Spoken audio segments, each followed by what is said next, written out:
아프리카 재단 청년 서포터즈 김나연입니다. 이번 5월 콘텐츠로는 아프리카 문학을 대표하는 작가인 치누아 아체베의 모든 것이 산산이 부서지다를 영상으로 소개해드리고자 합니다. 알면 알수록 더 재미있는 아프리카. 오늘은 아프리카 문학에 대해서 알아보겠습니다. 앞서 말했듯이 오늘 소개할 책은 모든 것이 산산이 부서지다입니다. 원작인 영어 원서의 제목은 보시다시피 Things Fall Apart입니다. 그렇다면 이 저자는 바로 아프리카 문학을 대표하는 치누아 아체베입니다. 아프리카 문학에 관심이 있으시다면 혹은 영문학 중 탈식민지에 관심이 있으신 분들은 치누아 아체베라는 작가를 한 번쯤 들어보셨을 겁니다. 치누아 아체베는 1930년 나이지리아에서 태어났습니다. 나이지리아 중에서도 남쪽에 위치한 이보 지역에서 태어났고 이 지역은 나이지리아를 대표하는 민족 중 하나인 이보족의 삶의 터전입니다. 치누아 아체베가 태어난 시기에도 기독교가 들어와 있었기에 전통 종교와 기독교 중간에서 그는 그의 종교적 정체성을 찾았다고 할 수 있습니다.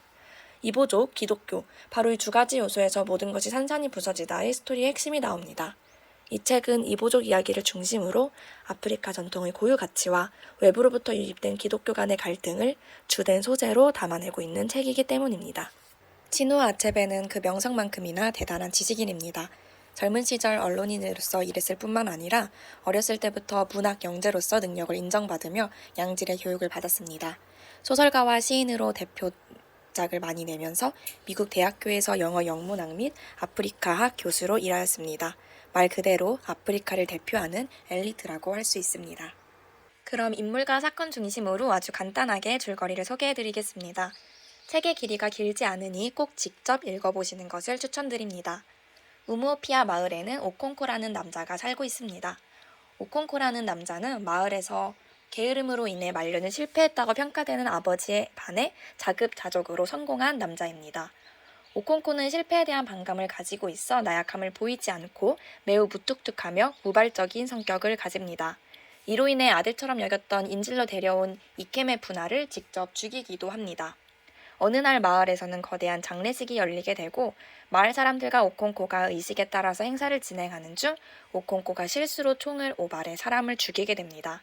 이로 인해 오콩코 가족들은 7년 동안 오콩코 부인의 외가 친척의 집에서 망명을 하게 됩니다.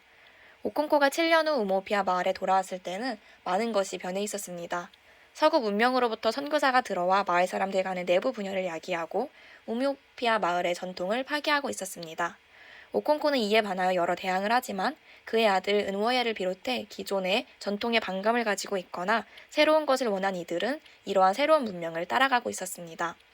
전통이 파괴되는 것을 지켜보고 있던 오콩코는 상황을 바꿀 수 없다는 무력감을 느끼며 한 선교사를 우발적으로 살해하게 됩니다.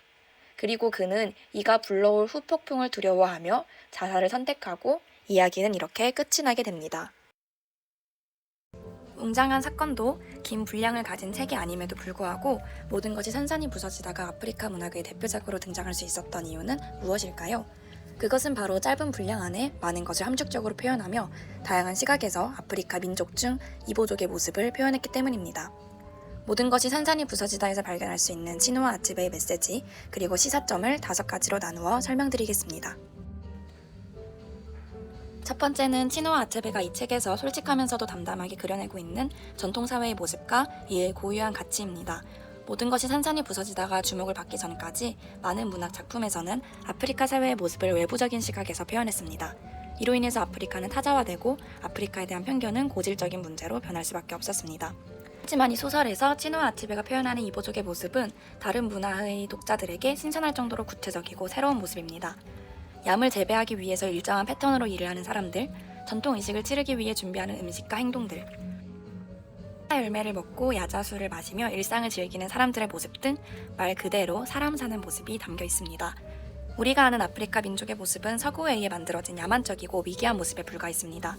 하지만 사람 사는 모습은 어딜 가나 똑같다는 말처럼 세계적인 질서와 규칙이 존재하는 이보족 사회 속에서 사람들의 일상을 찾아볼 수 있습니다. 치누아 아체베가 서사 속 대사에서 자연스럽게 녹여내는 아프리카 문화만의 교훈과 속담을 찾아내는 재미도 즐길 수 있습니다. 두 번째는 아프리카 전통사회 내의 보편성입니다. 앞서 설명했듯이 치누아 아체베는 이보족 사람들의 모습을 매우 생생하고 솔직하게 표현하였고 이는 사람 사는 모습은 다 비슷하다는 느낌을 주었습니다. 무엇보다 국가, 문화, 시간, 장소와 상관없이 어디에서나 드러나는 인간의 본성, 가족 간의 유대감, 어른에 대한 공경 등이 이부족만의 전통 문화와 어우러지며 강한 인상을 남기고 있습니다. 젊은 시절 인생을 즐겼으나 노후가 되어 실패한 아버지처럼 되기 싫었던 오콩코는 잔인하다 싶을 정도로 무뚝뚝한 모습을 가지고 있습니다. 하지만 작가는 오콩코의 부정적인 모습을 절대 단편적으로 표현하고 있지 않습니다. 오콩코의 성격이 그렇게 될 수밖에 없었던 이유를 설명하기에 독자들은 오콩코의 모습을 납득하고 이해할 수 있습니다. 또한 자식을 사랑하고 걱정하며 근면 성실한 오콩코의 모습도 같이 보여주며 다양한 시각에서 한 인물을 바라볼 수 있습니다. 가족 간의 유대감 그리고 모성애 또한 누구에게나 이해받을 수 있도록 표현했습니다. 인질로 잡혀온 이케메 푸나에게도 사랑과 관심을 베푸는 오콩코 가족의 모습을 보며 아무리 인질을 교환한다는 전통사회의 질서가 비인간적일지 몰라도 이 안에서 인간적인 모습을 발견할 수 있다는 점에서 다시 한번 이들의 전통사회를 이해할 수 있습니다. 어른에 대한 공경, 전통에 대한 공경 또한 마찬가지입니다.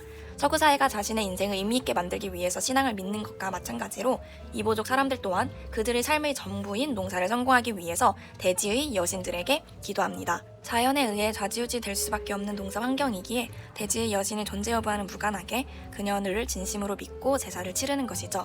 자연의 신과 주술을 믿고 따르는 아프리카 사람들의 모습은 서구 사회가 말하는 것처럼 미개하고 불완전한 것이 아니라 그들만의 삶이고 질서라는 것을 이해할 수 있습니다.